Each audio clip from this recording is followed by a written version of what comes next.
Hi guys, welcome back. इस part की starting में हम देखते हैं कि आशी जब वीडियो में वॉइस सुनती है तो उसे याद आता है कि ये तो उसी डॉक्टर बे की आवाज़ है जो कि उसे उस दिन चेक करने आया था। एंड वीडियो में वह जब डॉक्टर की बातें सुनती है तो उसे पता चलता है कि जैसे ही आशी किसी ऑर्डिनरी पर्सन के साथ यानी आम इंसान के साथ रिलेशनशिप में आएगी तो उसका ब्लड 90% ज़्यादा काम करने लगेगा। द नेक्स्ट सीन में हम आशी को देखते हैं जो कि सोच रही होती है कि आखिर वो मिस्टर यी को कैसे बचाएगी।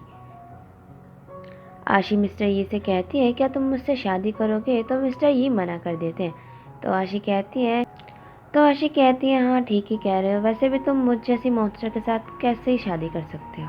एंड वहाँ से सैड होकर जाने लगती है तो तभी मिस्टर यी उसका हाथ पकड़ लेते हैं एंड कहते हैं कि मैं तुम्हें कहीं लेके जाना चाहता हूँ। मिस्टर यी आशी को अपनी मदर के टॉम के पास लेकर आते हैं एंड बताते हैं कि मेरी मॉम 30 साल की थी जब उनकी डेथ हो गई। उनके मरने के बाद मेरे डैड ने भी सुसाइड कमिट कर लिया था।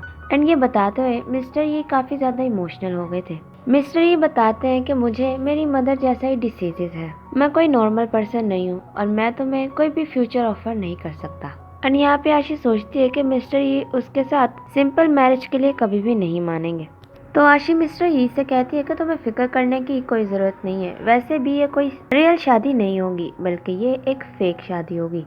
मैं सिर्फ ऐसा इसलिए करना चाहती हूँ ताकि असली कल्प्रेट सामने आ जाए, जिसके लिए मिस्टर यी भी मान जाते हैं। द नेक्स्ट सीन में हमें दिखाया जाता है कि मिस्टर यी आशी का वेट कर रहे होते हैं एंड तभी वहाँ पे आशी व्हाइट कलर के गाउन में आती है। मिस्टर यी तो उसे देखते ही रह जाते हैं बिकॉज आशी काफ़ी ज़्यादा ब्यूटीफुल लग रही थी। दूसरी तरफ हम उसी डॉक्टर बे को देखते हैं जो कि अपनी वाइफ का हाथ पकड़ के कहता है कि जैसे ही वो मॉन्स्टर शादी कर लेगी उसका ब्लड और भी ज़्यादा इफेक्टिव हो जाएगा एंड फिर मैं उस ब्लड से तुम्हें ठीक कर दूंगा।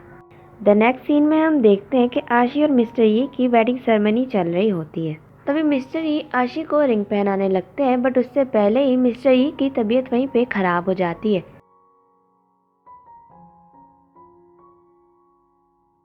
द नेक्स्ट सीन में हम मिस्टर यी को आशी के पास देखते हैं जहां मिस्टर यी आशी से कहते हैं कि मैंने तुम्हें डरा दिया ना। मिस्टर यी आशी से कहते हैं कि आज तुम इस वेडिंग ड्रेस में बहुत ही ज़्यादा ब्यूटीफुल लग रही हो।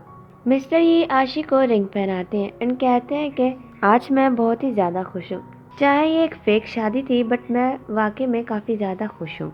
आशी मिस्टर यी को ड्रिंक पीने के लिए देती है लेकिन आशी ने उस ड्रिंक में कुछ मिला दिया था एंड वो खुद से कहती है कि यही एक रास्ता था मेरे ब्लड को इफेक्टिव बनाने का। मैं तुमसे कहती तो शायद तुम मेरी बात नहीं मानते एंड इसी तरह से मैं तुम्हें बचा सकती हूँ। जब मिस्टर यी वो ड्रिंक पीते हैं तो उन्हें कुछ होने लगता है एंड वो आशी से कहते हैं कि तुमने मेरी ड्रिंक में क्या मिलाया था।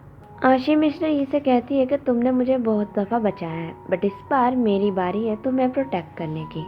द नेक्स्ट सीन में हम आशी को देखते हैं जो कि अपना गेटअप चेंज कर लेती है एंड फिर उसी जगह पे आती है जहाँ पे डॉक्टर बे था एंड उससे कहती है कि इन सब चीज़ों के पीछे तुम थे। तो डॉक्टर बे कहता है हाँ मैं ही था। आशी से कहती है कि तुमने मुझे मॉन्स्टर बना दिया है, इवन कि मेरी फैमिली भी डिस्ट्रॉय कर दी। तो डॉक्टर बे कहता है हाँ तुम ठीक बोल रही हो, इन सब चीज़ों के पीछे मैं ही था। डॉक्टर बे कहता है कि अब तुम्हारा ब्लड काफ़ी ज़्यादा इफेक्टिव हो गया होगा एंड मैंने इस दिन का काफ़ी ज़्यादा वेट किया है। तभी डॉक्टर बे आशी के ऊपर नेट फेंक देता है जिससे कि आशी वहीं पे फंस जाती है। द नेक्स्ट सीन में हम आशी को देखते हैं जहां डॉक्टर बे आशी का ब्लड निकालने की कोशिश करता है बट तभी वहां पर मिस्टर यी आ जाता है एंड डॉक्टर बे को पकड़ लेता है कि तुम्हारी हिम्मत कैसे हुई आशी के साथ ये सब कुछ करने की।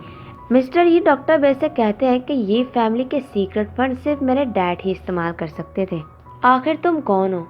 एंड तभी यी की नज़र सामने ही उसकी मॉम पे पड़ती है जिसे देख के मिस्टर यी तो काफ़ी ज़्यादा शॉक हो जाता है क्योंकि उसे तो यही बताया गया था कि उसकी मॉम की डेथ हो गई थी जब वो 30 साल की थी। तभी डॉक्टर बे कहते हैं कि लगता है तुमने मुझे नहीं पहचाना एंड फिर वो अपने फेस से मास्क उतारते हैं। तो डॉक्टर बे नहीं बल्कि मिस्टर यी के डैड होते हैं एंड उसे कहते हैं कि बेटा ये मैं हूँ तुम्हारा डैड। लेकिन मिस्टर यी तो शॉक में थे कि ऐसा कैसे हो सकता है एंड कहते रहते हैं कि ये तो इम्पॉसिबल है। मिस्टर यी से कहते हैं कि तुम इतने सेल्फिश कैसे हो सकते हो, आखिर तुम चैंगवान के साथ ऐसा कैसे कर सकते हो एंड उससे रीज़न पूछते हैं। तो उसके डैड कहते हैं कि वो एक मॉन्स्टर है और ये तुम हो जिसकी गलती है, तुम्हें उससे लव नहीं करना चाहिए था। मैंने अपना बेस्ट किया, मैंने अपनी पहचान भी चेंज कर ली एंड काफ़ी सारे एक्सपेरिमेंट किए सिर्फ और सिर्फ तुम्हारी मॉम को बचाने के लिए।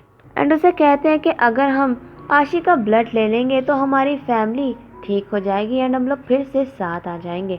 लेकिन बेचारे मिस्टर ये यहाँ पे काफ़ी ज़्यादा परेशान हो रहे थे, बिकॉज एक जगह तो उनकी फैमिली थी एंड दूसरी जगह वो लड़की जिसे वो काफ़ी ज़्यादा पसंद करते थे। मिस्टर ये आशी का नाम लेते हुए उससे माफ़ी मांग रहे थे। द नेक्स्ट सीन में हम आशी को देखते हैं जो कि रूम में होती है एंड जैसे उसकी आँख खुलती है तो सामने ही मिस्टर ये होते हैं, जिससे कि आशी जल्दी से गले लगा लेती है एंड कहती है कि मुझे पता था कि तुम मुझे बचाने ज़रूर आओगे। एंड उससे पूछती है कि डॉक्टर बे के बारे में बताओ, मैं उसे खुद अपने हाथों से मारना चाहती हूँ। तो मिस्टर ये कहते हैं कि तुमने अपना बदला ले लिया है और उसे धक्का दे के कहते हैं कि चलो अब हम ब्रेकअप कर लें।